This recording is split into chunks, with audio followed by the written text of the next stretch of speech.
It's really important to stay specific. I would love to see that being democratized. Is it going to make them happier? Is it going to make them healthier? Is it going to make the world a better place to live in for them? Don't even question it. You're absolutely doing the right thing. The market exists. We just need more capital in this. Hi, everyone, and welcome to the Climate Hero Club podcast. At Climate Hero Club, we're on the mission to champion the bold innovators behind climate tech, spotlighting the stories, challenges, and breakthroughs shaping a more sustainable future. I'm your host, Ollie, and today we have a very special guest. He is a serial entrepreneur, experienced software architect.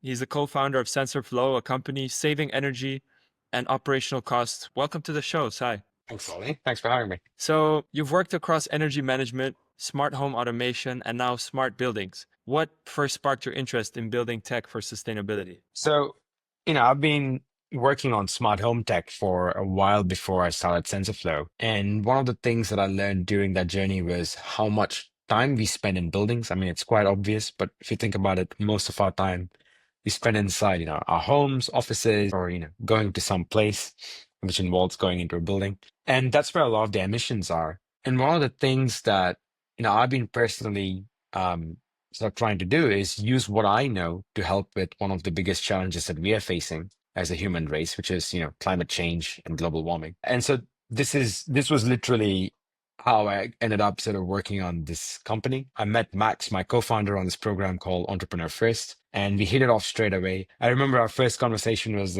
literally me telling Max, like, hey, I want to do something that's useful, that's something that's socially responsible. And he's like, I've just had my first child, so I just want to be able to tell him that I did my best to, make sure that the plan didn't go to shit. That's because he's very German. That's his humor. And literally how he started the business. What was the aha moment that got you to found specifically SensorFlow? So we were sitting in this meeting room with one of our mentors from EF.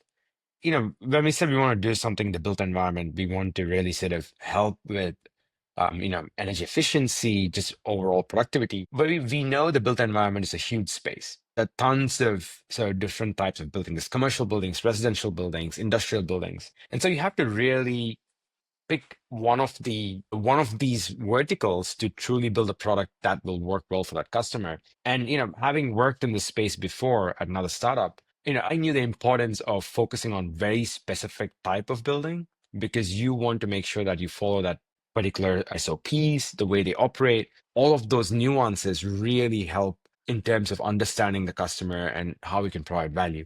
So we were having this discussion. We are like, which vertical should we go to? And then we just looked outside of our meeting room, and this is back on sort of Carpenter Street in Singapore. So we could see the Park Royal Hotel just outside. And it's one of the most green, beautiful hotels, in Singapore and in the world.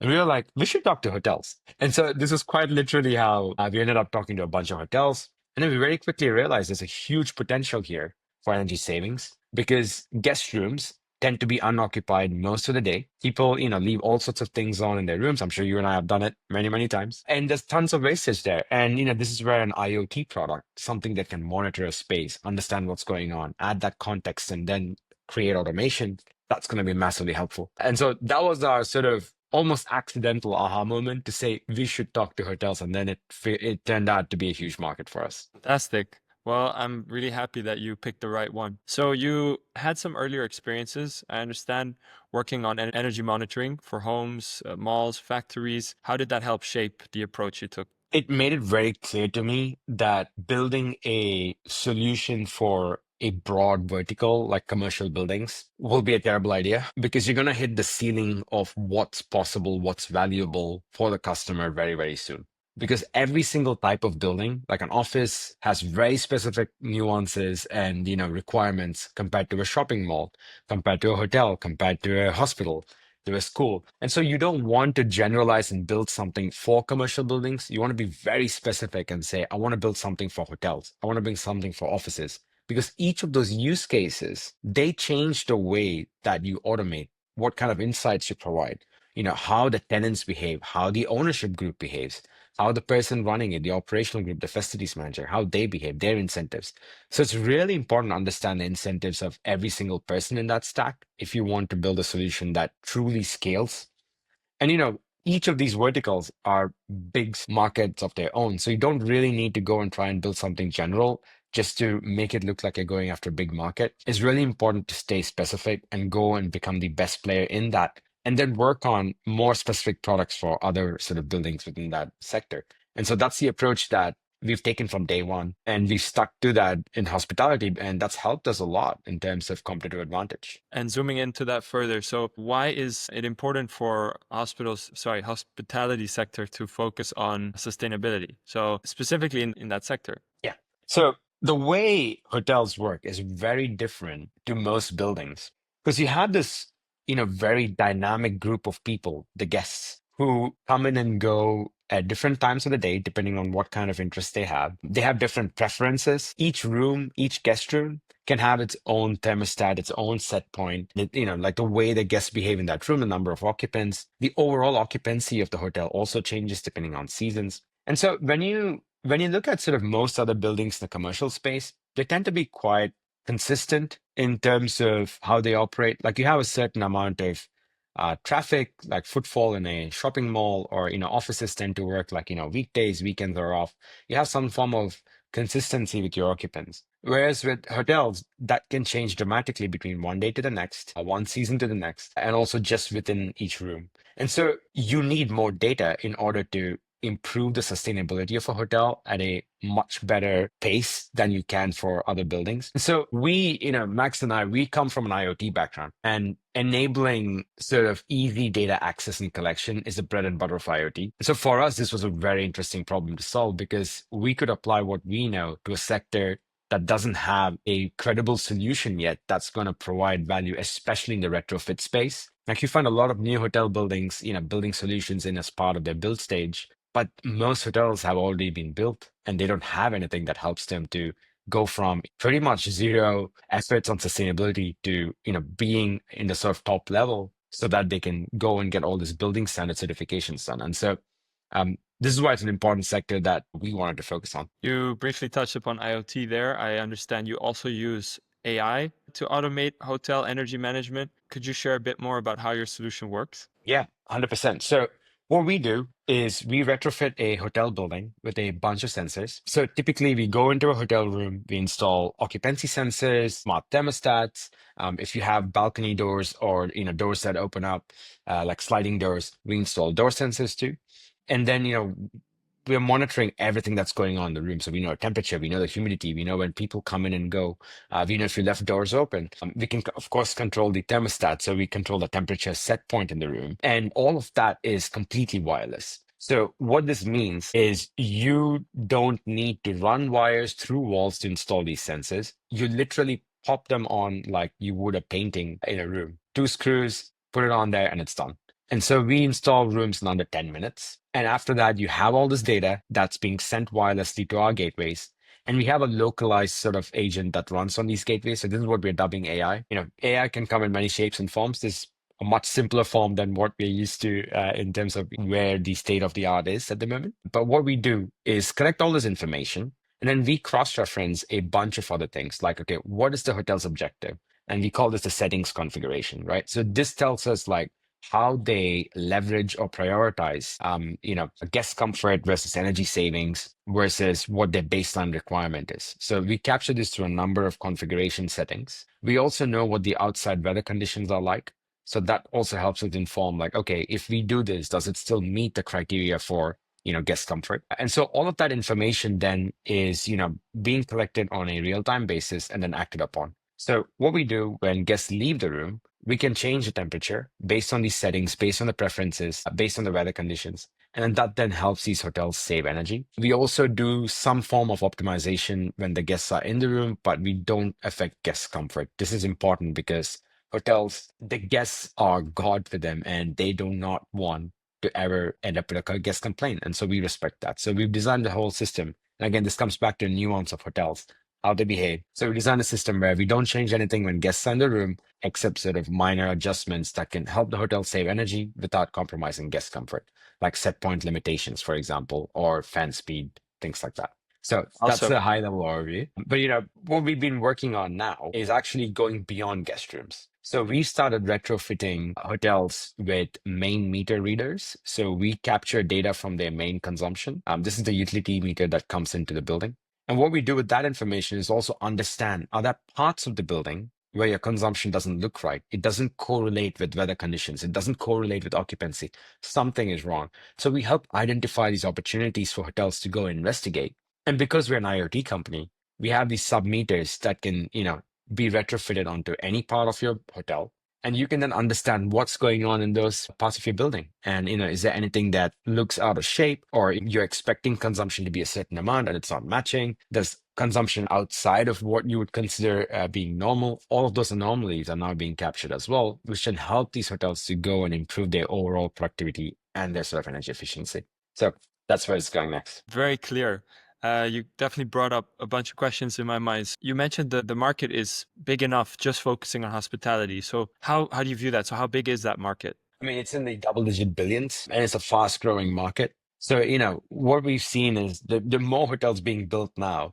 After the whole COVID situation happened, obviously we went through a sort of bit of a pause, but lots of hotels are now coming up. Most of our new sales have all been sort of, new builds or renovations of existing hotels that are upgrading, making sort of, making themselves bigger. In general, what we're also seeing is that occupancy rates have been going up steadily and they continue to grow. And there's a general sense of hospitality now taking on different forms. So we're seeing new opportunities like co-living coming into this space. So 20% of our sales in the last 2 quarters have been like co-living brands. Wow, And unexpected. that's grown. Yeah, it's unexpected. And that's grown from like, what used to be like maybe 5% just a quarter before. So it's just constantly growing. And we're seeing more and more inventory being added in this space, which is, trending very well with the whole digital nomad lifestyle that most people have going post-COVID. Remote working means, people can work from anywhere, right? So I'm seeing folks like go stay a couple months in, Portugal, then they go to Hong Kong, then they come to Singapore, and then so they're using like co-living brands like Habit, for example, that have like a global footprint. And then, what happens is that they end up staying in these different apartments, but it just behaves like a hotel from the operator's point of view. So when they look at a solution like ours, it helps them to, optimize savings, but also potentially understand, the tenant's usage, how much electricity is each tenant using, how can we build them separately? So all of these are now becoming sort of new opportunities, which means this market size of hospitality is now constantly growing. And how big is SensorFlow within that market already? Oh, we are still a very small player. We are a startup that's if we've hit some, markets like the Maldives where we have close to 5% market share because of the small market that needs a product like ours. And, we've been able to go in. But then most of Southeast Asia, we are only sort of, I would say 1% to 2% mark and slowly growing there.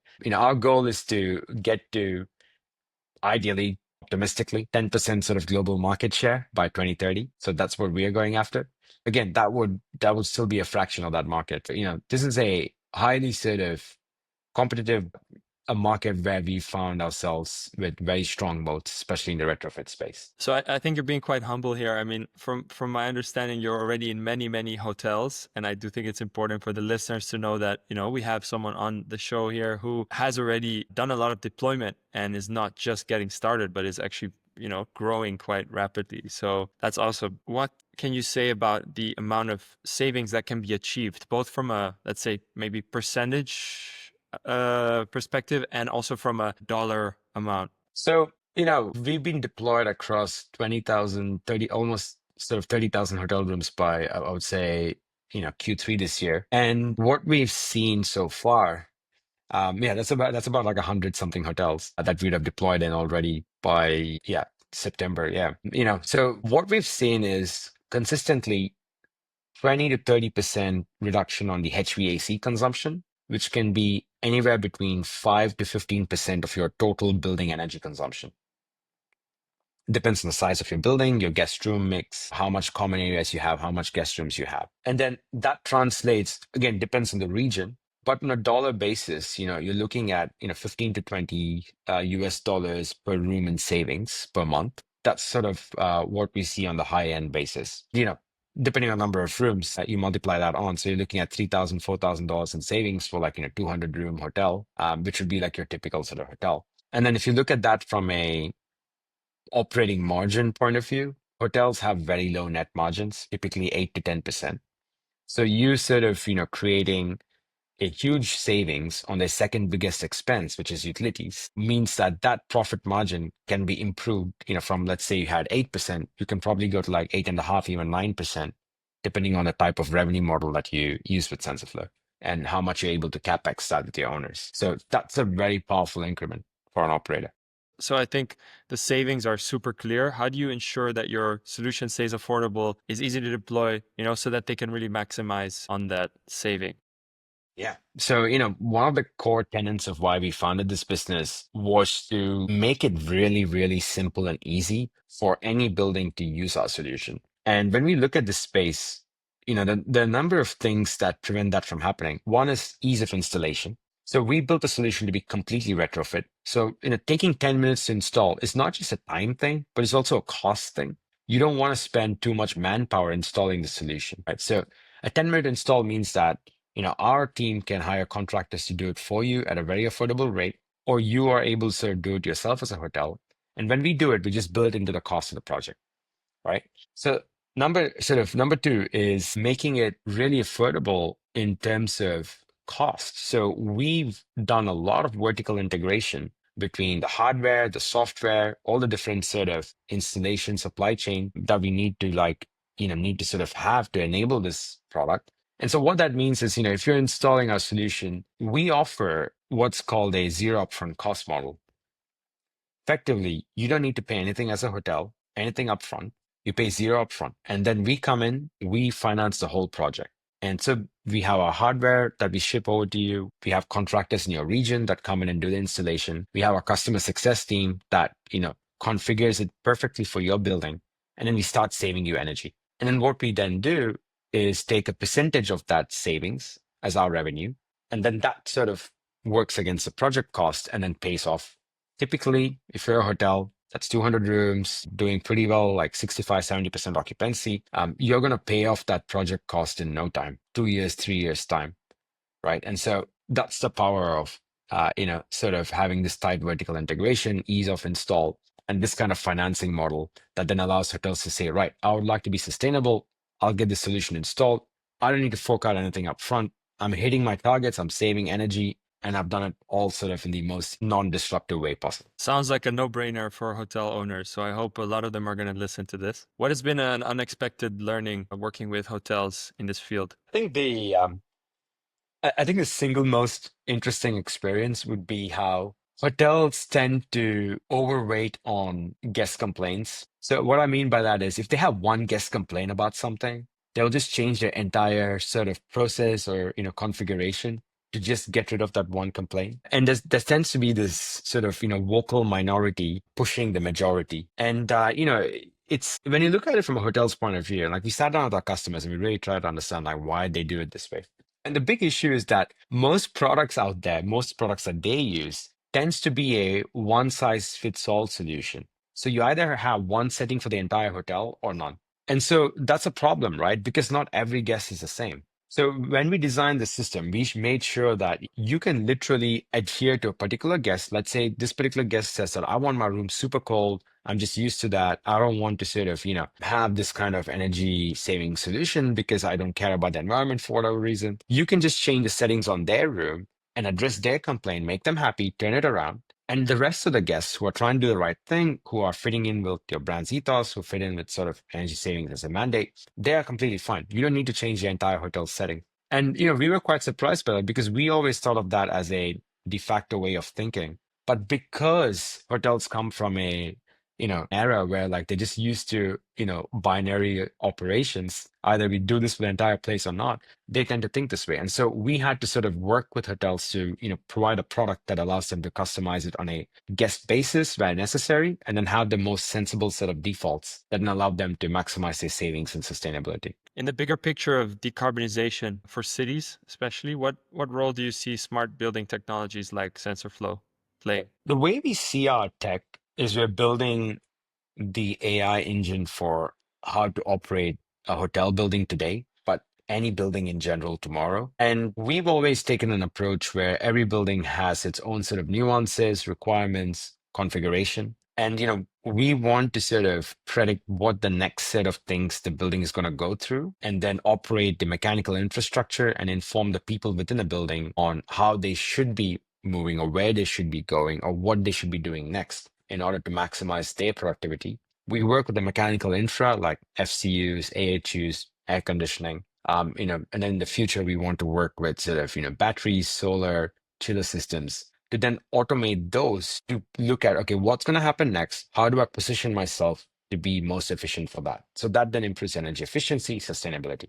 So we want to do this at a localized level while respecting the events that are going on at a grid level. And I think that's where the decarbonization effort at a city level comes into play. So you're going to have local requirements as the building's AI, but you're also going to get these events from the grid, like a total sort of usage is here. It's expected to go up to here. Can you, as a building, then change what you are consuming to prevent a outage or prevent unnecessary charges? And then you're looking at that and going, right, okay, I know this is my global mandate and this is my local mandate. How do I then sort of adjust the settings to get there while respecting my guest comfort, my occupants' comfort, and also like what needs, in terms of SOPs from the building? And so that balance is very hard to strike unless you have a local context and understanding, plus global sort of events that you can work with. And so this is where, like, when you start looking at a decarbonized city, it operates in that manner where, like, you have to look at the grid as a whole and you have these collective events that then get transmitted.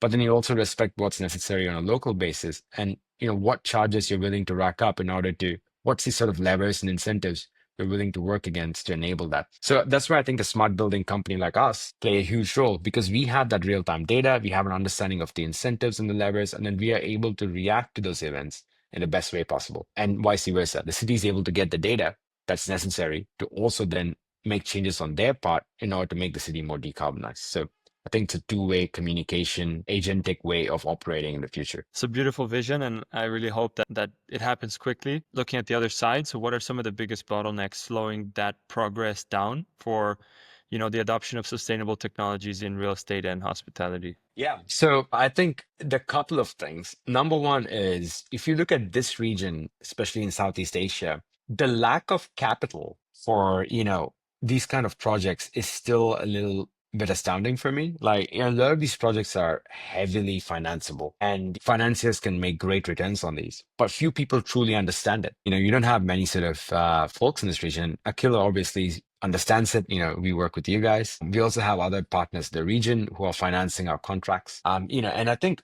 this is super important because the way hotels are structured, and most building operators for that matter, CapEx sits with the owner, OpEx sits with the operator, and the incentives lie on the operator to do the right thing. And owners might not necessarily want to finance big sort of capital expense. So you need to look at what's the operational margin that can be made from a sustainable initiative, and then what piece of that can you then sort of finance so that the returns then make sense. And so this capital allocation strategy and just overall availability is not very well understood. And I'm hoping that changes so that, more buildings can adopt solutions like ours. I can see the trend already. So I'm hopeful of that. The second is the technology layer. There's still a lot of, buildings that have very old school tech, very mechanical infra. You don't have digital ways of communicating with them. So you need to be able to connect on a mechanical level, like an AHU or an FCU is basically, relays, but then you need to digitize those relays. And that's where an IoT solution comes into play.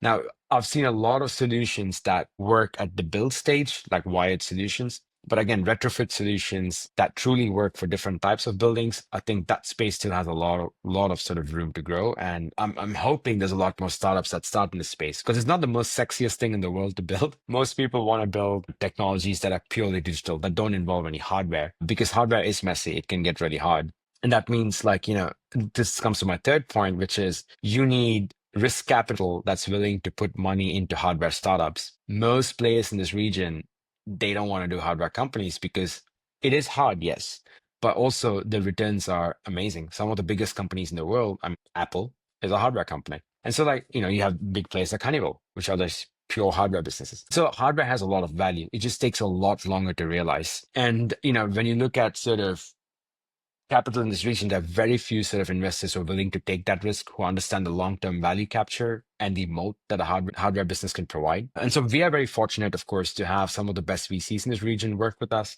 Cocoon Capital, Open Space, and they've been amazing. And for us also, like, we've been lucky in the sense that we've attracted individuals like Pierre who understood the impact of the business and also the financing aspect of that business, and he's been an amazing mentor. But again, I would love to see that being democratized, and I would love to see more founders wanting to build hardware businesses in this region, and more sort of VCs like, Cocoon, Pierre, and Open Space, funding companies like this, more debt financiers like Aquila coming into the picture so that you can actually, you know, use capital that's structured correctly to expand and grow these businesses. I think those are things that are really stopping adoption at massive scale. The market exists. We just need more capital in this. Very fair point. I think indeed hardware is very difficult, but it's also overly clear that hardware is what's needed in order to make a change in the way that we're consuming resources inefficiently, right? So we can only really do that through hardware.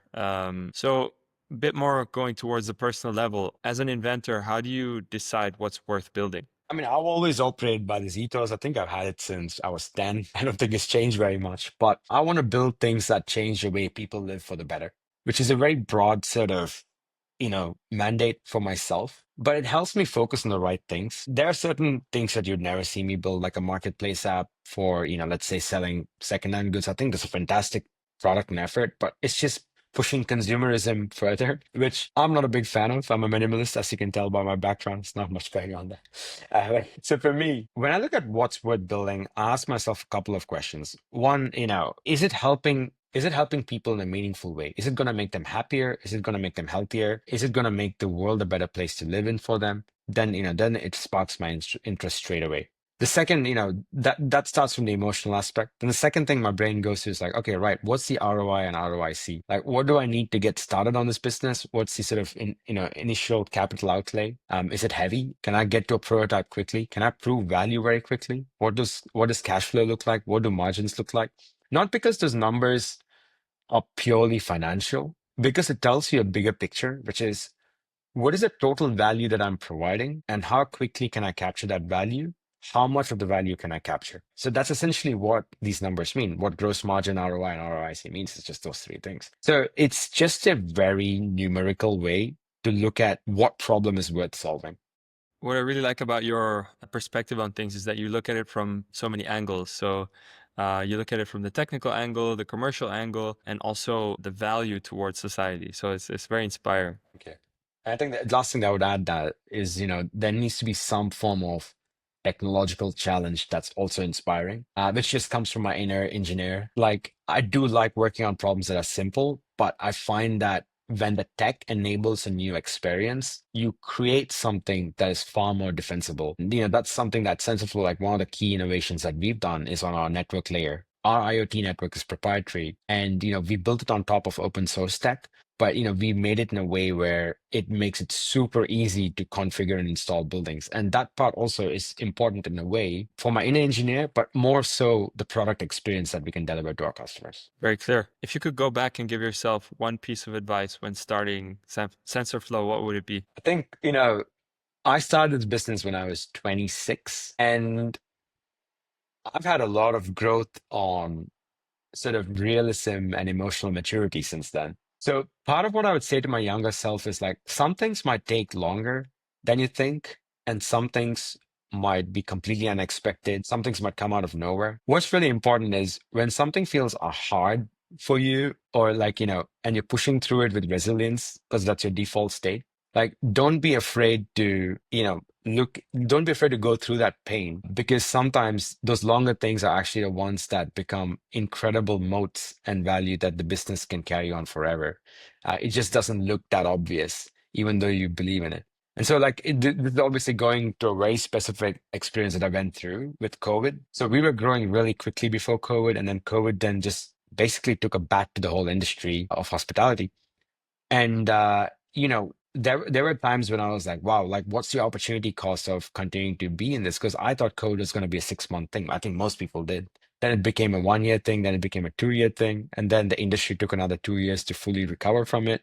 It's still recovering. And, I think a lot of entrepreneurs would have said, okay, the opportunity cost for me is too much. I'm going to work on something else. And I stayed through that because I genuinely believe this space is only going to get bigger because of everything we've gone through with this incident, with COVID as a, global pandemic.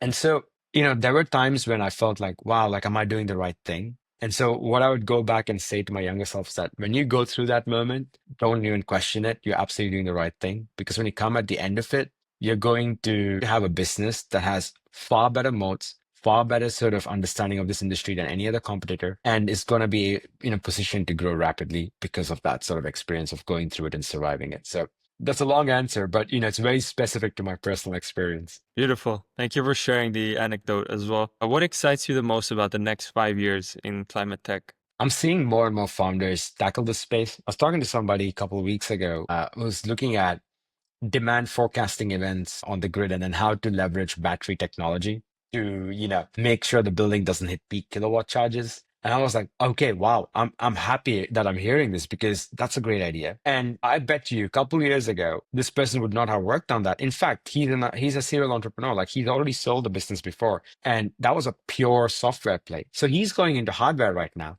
which is fantastic. And I can see that in the next 5 years, a lot more founders with the right sort of risk capital, with the right kind of structured debt facilities for further growth will take on these challenges. Like hardware should not be hard. It should be something that excites you because it unlocks completely new value that a pure software only company can never do. And so, in a world where we're getting a lot more sort of agentic automation in play, which means lots of things are going to get cheaper and it's going to unlock new kinds of value. And in a weird way, I think a lot of VCs and capital allocators are going to want to spend more investing in hardware and companies that want to do hardware and hard problems, hard tech in general, because that's going to require a lot more capital than pure software companies that with the right sort of AI setup, you probably need 1/10 the capital to get to the same sort of, 100 million in ARR kind of valuation, or sorry, kind of revenue. And that means that there's going to be a lot more capital that can go towards climate tech, towards sort of hardware, towards sort of risk that